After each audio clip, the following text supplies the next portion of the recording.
अब जेलों में भी कोरोना का कहर देखने को मिल रहा है। जेलों में 1641 बंदी कोरोना पॉजिटिव पाए गए हैं। जेल में कोरोना से अब तक 6 लोगों की मौत भी हो गई है।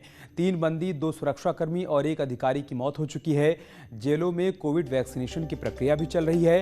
अब तक 22,375 बंदियों का वैक्सीनेशन हो चुका है, लेकिन इन सब के बीच जेल के भीतर कोविड का संक्रमण भी फैलता जा रहा है। इसी कड़ी में जो जानकारी सामने आई है उसके मुताबिक 1641 बंदी कोरोना पॉजिटिव पाए गए हैं। 6 लोगों की अब तक मौत भी हो चुकी है। इसमें 3 बंदी, 2 सुरक्षाकर्मी और 1 अधिकारी की मौत की बात अब तक सामने आई है। हालांकि इन सब के बीच जेल के भीतर वैक्सीनेशन की प्रक्रिया भी तेजी से आगे बढ़ाई जा रही है। 22,000 से अधिक लोगों को अब तक वैक्सीन लगाई जा चुकी है। उत्तर प्रदेश की जेलों की अगर बात करें तो 1,12,000 के आसपास बंदी इस वक्त जेलों में बंद हैं और उनके लिए अब खतरा बढ़ता जा रहा है, क्योंकि कोरोना ने जेल के भीतर भी दस्तक दे दी है। 1641 कैदियों में कोरोना के संक्रमण पाए गए, उनका टेस्ट हुआ तो उनकी रिपोर्ट पॉजिटिव आई है। बांदा जेल में बंद मुख्तार अंसारी की रिपोर्ट भी पॉजिटिव आई है। तो कुल मिलाकर जेल के भीतर भी कोरोना के केसेस बढ़ने लगे हैं। 16 से 41 केस अब तक सामने आ चुके हैं और 6 लोगों की मौत हो चुकी है। इन 6 लोगों में 3 बंदी हैं, 2 सुरक्षाकर्मी हैं और 1 अधिकारी भी कोरोना संक्रमण के चलते अपनी जान गंवा चुके हैं। लेकिन जेल प्रशासन का कहना है कि हमारी कोशिश ये है कि जेल के भीतर बंद कैदियों को जल्द से जल्द कोरोना का टीका लगाया जाए। अभी तक जो वैक्सीनेशन प्रक्रिया यहाँ पर चलाई गई है उसके तहत 22,000 से अधिक लोगों को अब तक वैक्सीन लगाई जा चुकी है। 72 जेलों में 1,12,000 से अधिक कैदी फिलहाल बंद हैं। लिहाजा कोशिश की जा रही है कि कम समय में ज़्यादा से ज़्यादा कैदियों को कोविड का टीका लगाया जा सके।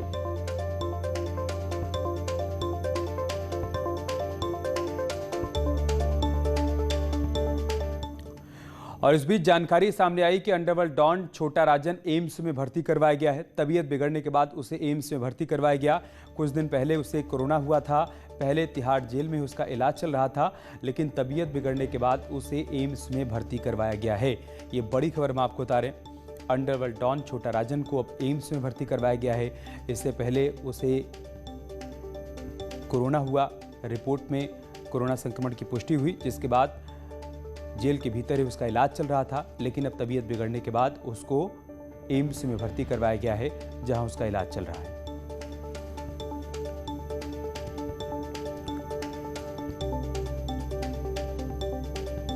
और जेल के भीतर बढ़ते कोरोना संक्रमण को लेकर क्या कुछ कदम उठाए जा रहे हैं, क्या अपडेट है, सब बताने के लिए बांदा से अंकित त्रिपाठी हमारे साथ जुड़ चुके हैं।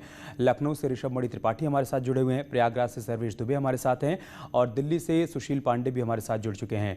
शुरुआत में सबसे पहले आपसे करूंगा ऋषभ, उत्तर प्रदेश की जेलों में भी अब कोरोना के केसेस तेजी से बढ़ रहे हैं। 1641 के आसपास केस सामने आए हैं, जो चिंता की बात है।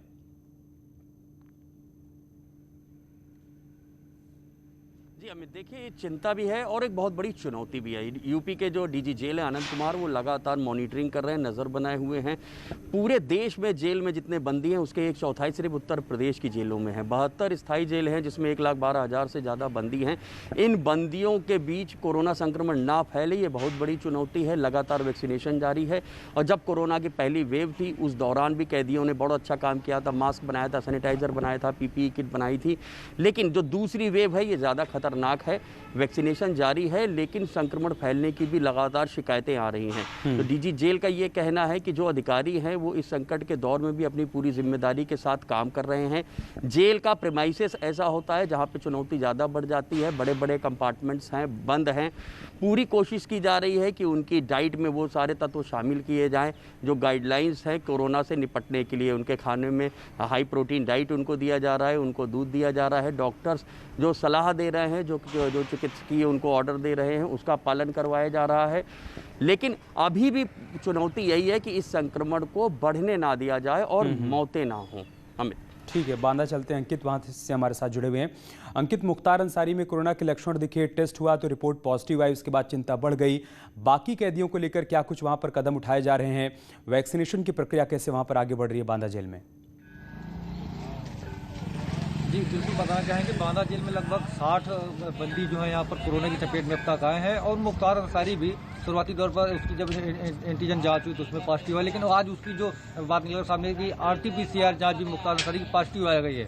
हालांकि जेल में पर्याप्त व्यवस्था रहती हैं और जेल का खुद हॉस्पिटल है, वहाँ पर हमेशा ट्रीटमेंट लिया, लेकिन सबसे बड़ा जो सवाल उठता है कि आखिरकार जेल के अंदर तक कोरोना पहुँच कैसे जाता है, एक बड़ी चुनौती है, कहीं ना कहीं एक बड़ी बात है। और जेल के कुछ स्टाफ की बात करें, मेडिकल स्टाफ की, तो वो भी कोरोना की चपेट में है। हालांकि अगर पूरे मामले में कहा जाए तो बड़ी बात सामने आखिरकार जेल तक कोरोना पहुंच कैसे रहा था, तो किसी से मुलाकात कराई जा रही, लगभग जब से कोरोना लगा तब से किसी को मिलने दिया गया, सिर्फ वही स्टाफ के लोग ही अंदर जा सकते हैं, तो आखिरकार कोरोना पहुंच कैसे जाता है, बड़ी चुनौती है। हालांकि पिछले समय दिया था मुख्तार अंसारी की अगर बात करें तो मुख्तार अंसारी की आज RT-PCR जांच रिपोर्ट आने के बाद यहाँ बांदा जेल के जो जेल अधीक्षक है उन्होंने मेडिकल कॉलेज प्राचार्य को पत्र लिखा है और यहीं पर उसको आइसोलेट किया गया है। जेल के बैरिक में 16 नंबर बैरिक में, वो तनहा बैरिक में ही था, उसी बैरिक में उसको आइसोलेट किया गया है। ठीक है, इनकी आप बने रहे हमारे साथ। दिल्ली से सुशील पांडे भी हमारे साथ जुड़े हुए हैं। सुशील, क्या अपडेट है छोटा राजन के हेल्थ को लेकर? उसे एम्स में एडमिट करवाया गया, डॉक्टर्स क्या कह रहे हैं?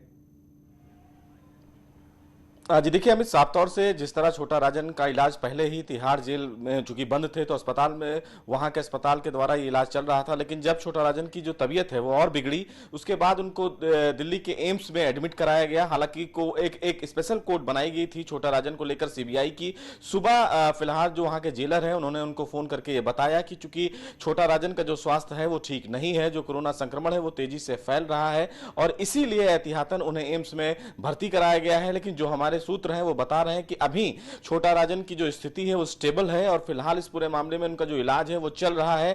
चूंकि छोटा राजन को 2015 में बाली के प्रत्यारोपण के बाद यहां पर गिरफ्तार किया गया था, तब से वो फिलहाल तिहाड़ जेल में बंद है। लेकिन जिस तरह संक्रमण फैल रहा है अमित, वो न केवल तिहाड़ बल्कि दिल्ली के कई जो बड़े जेलर हैं वहां पर पर्याप्त जो तैयारी है वो की जा रही है, वैक्सीनेशन की प्रक्रिया तेज की गई है, लेकिन बावजूद इसके कई जो कैदी हैं वो संक्रमित हैं, जिसको लेकर फिलहाल दिल्ली सरकार के साथ साथ तिहाड़ भी चिंतित है। बहरहाल इस पूरे मामले में हाईकोर्ट ने भी फटकार दिल्ली सरकार को लगाई है कि तिहाड़ में कैदियों के लिए उनके स्वास्थ्य को सुनिश्चित करने के लिए दिल्ली सरकार के द्वारा क्या कदम उठाया गया है। लेकिन जिस तरह तेजी से फिलहाल दिल्ली के तिहाड़ में तमाम जो संक्रमण है उसको लेकर एक महत्वपूर्ण कदम उठाने की भी कोशिश दिल्ली सरकार के द्वारा की जा रही है। अमित जी, सर्वेश के पास चलते हैं। सर्वेश, वैक्सीनेशन तो हो रहा है लेकिन उत्तर प्रदेश की जेलों में क्षमता से ज्यादा कैदी बंद हैं। ऐसे में कोरोना काल में सभी को सुरक्षित रख पाना, सभी का वैक्सीनेशन करवा पाना, ये कितनी बड़ी चुनौती है जेल प्रशासन के लिए?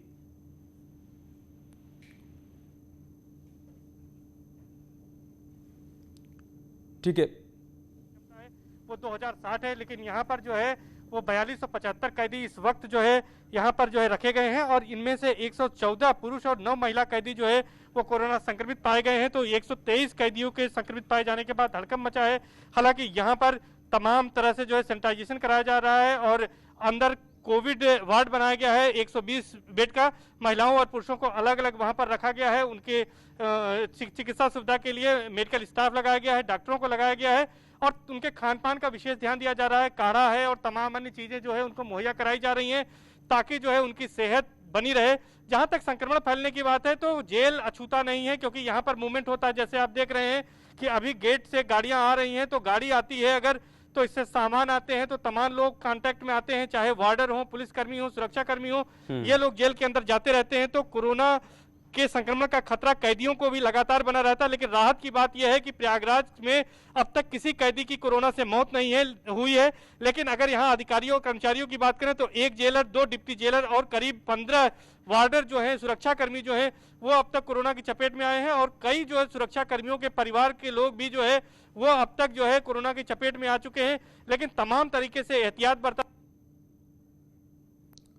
ठीक है सर्वेश, आप बने रहे हमारे साथ। बाकी सभी का बहुत बहुत शुक्रिया तमाम जानकारी हम तक पहुंचाने के लिए। इसी बीच एक बड़ी खबर प्रयागराज से आ रही है, वो दर्शकों को बता देते हैं। यहां पर ऑक्सीजन की कमी जल्द ही दूर होगी, आश्वासन दिया जा रहा है। ऑक्सीजन सिलेंडर बनाने वाली बंद फैक्ट्री भी खुलने वाली है। सरकार की पहल पर जल्द ही यहां पर काम शुरू हो जाएगा। सरकार ने 3000 सिलेंडर बनाने का ऑर्डर दिया है। फैक्ट्री शुरू होने से युवाओं को रोजगार भी मिलेगा। भेल की टीम ने प्लांट का निरीक्षण भी कर लिया है। ये बड़ी खबर हम आपको प्रयागराज से बता रहे हैं। अच्छी खबर यहां से सामने आई है, जल्द ही ऑक्सीजन की कमी यहां पर दूर होने वाली है। कारण यह है कि ऑक्सीजन सिलेंडर बनाने वाली बंद फैक्ट्री को अब जल्द ही संचालित किया जाएगा। सरकार की पहल पर एक बार फिर से यहां पर काम शुरू हो जाएगा। सरकार ने फिलहाल 3000 सिलेंडर बनाने का ऑर्डर भी दिया है। फैक्ट्री शुरू होने से युवाओं को रोजगार भी मिलेगा। आपको यहाँ पर यह भी बता दें कि भेल की टीम ने प्लांट का निरीक्षण भी कर लिया है। उम्मीद ये की जा रही है कि बहुत जल्द यहाँ पर प्लांट में सिलेंडर बनाने का काम शुरू हो जाएगा।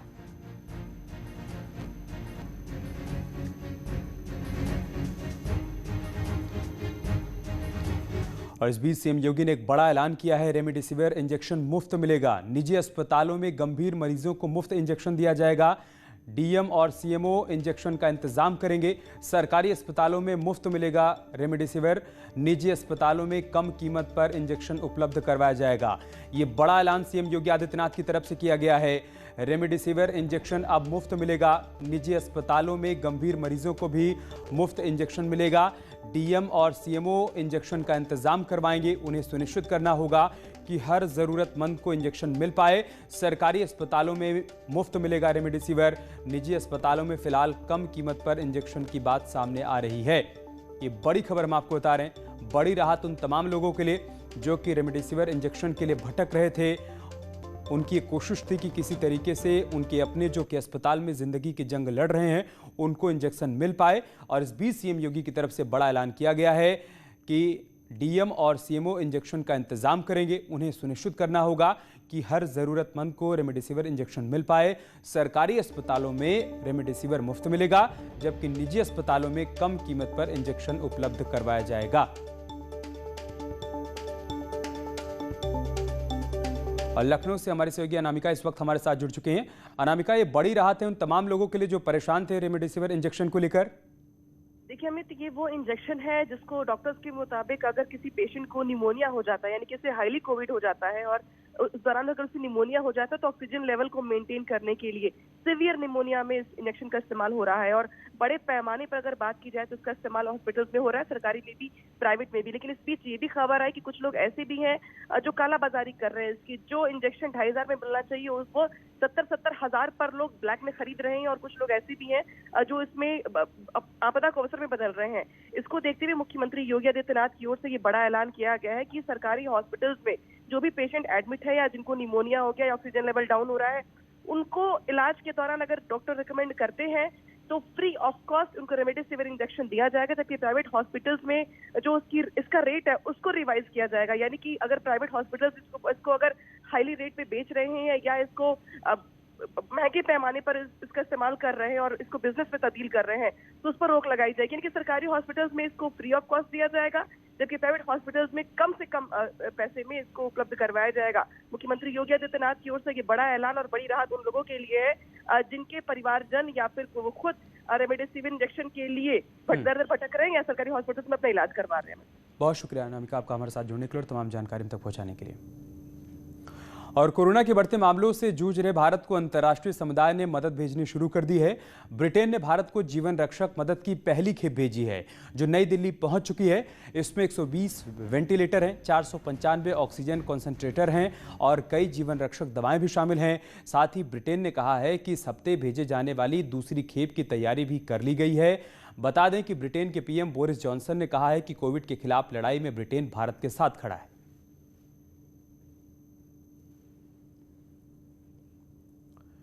और समाजवादी पार्टी के अध्यक्ष अखिलेश यादव ने सरकार पर आरोप लगाए हैं, जिसको लेकर अखिलेश ने ट्वीट किया है, जिसमें अखिलेश ने लिखा है, जिस तरह यूपी के लोग ऑक्सीजन के लिए दर दर भटक रहे हैं वो बेहद दुखद है और उससे भी दुखद है कि सरकार सरेआम झूठ बोल रही है कि कहीं कोई कमी नहीं है। ये एक नैतिक अपराध है। अब तो बीजेपी के समर्थक तक इस झूठ में अपनों को खोने के लिए बाध्य हैं। सत्य का इतना अपमान पहले कभी नहीं हुआ।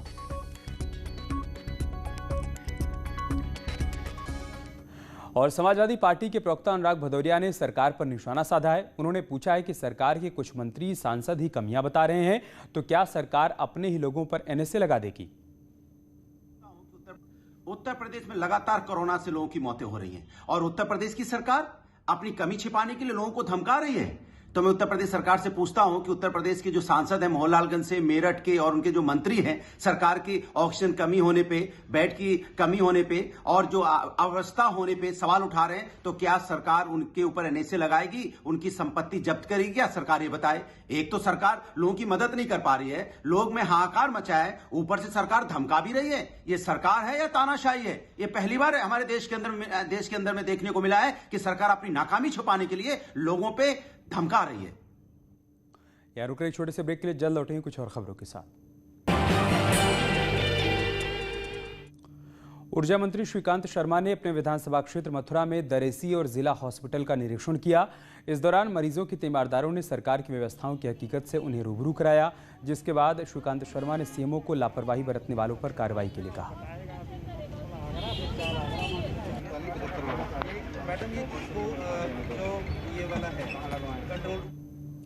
और अब बात करते हैं छत्तीसगढ़ की सीमावर्ती इलाके में चल रहे वैक्सीनेशन की। इन इलाकों में स्वास्थ्यकर्मी घर घर जाकर लोगों को न सिर्फ टीका लगा रहे हैं बल्कि जागरूकता भी फैला रहे हैं ताकि वैक्सीनेशन से कोई छूट ना जाए।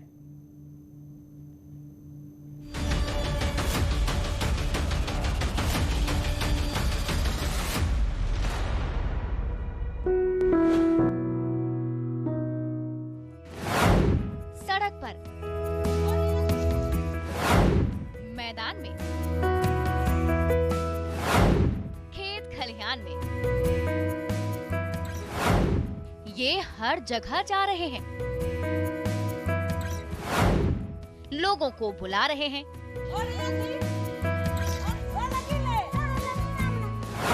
उन्हें टीकाकरण के लिए मना रहे हैं और फिर टीका लगा रहे हैं ताकि कोई छूट ना जाए। सब लोग एक जगह इकट्ठा होते हैं, हम लोग ज्यादा से ज्यादा कर पाते हैं ना, जल्दी टारगेट अचीव होता। पर यहाँ लोगों को बुलाना, फिर उनको समझाना, फिर लगाना। वैक्सीनेशन सेंटर भी चल रहा है और घर घर पहुंचकर टीकाकरण का काम भी हो रहा है ताकि टीकाकरण में तेजी लाई जा सके और इसे एक मुकाम तक पहुंचाया जा सके। घर जा जाके बता रहे हैं लगाना है सभी को है। एक तो जंगल और पहाड़ों से भरा दूर दराज का इलाका, दूसरा साधनों की किल्लत। प्रचार को भी इन इलाकों तक पहुंचने में वक्त लगता है। रोड पॉइंट पे सब सेंटर है, यहाँ पहाड़ के ऊपर में घर है, दूर दूर का है, तो जाना उनको वहाँ तक बहुत दिक्कत है और जाने आने जाने कोई साधन भी नहीं। ये सिर्फ टीकाकरण नहीं बल्कि एक लड़ाई है। कोरोना के इस जंग में अगर टीके का संग मिल गया तो समझिए गनीमत है। इसलिए बिना किसी भय के टीकाकरण कार्यक्रम में शरीक होइए। Bureau report, news 18 network.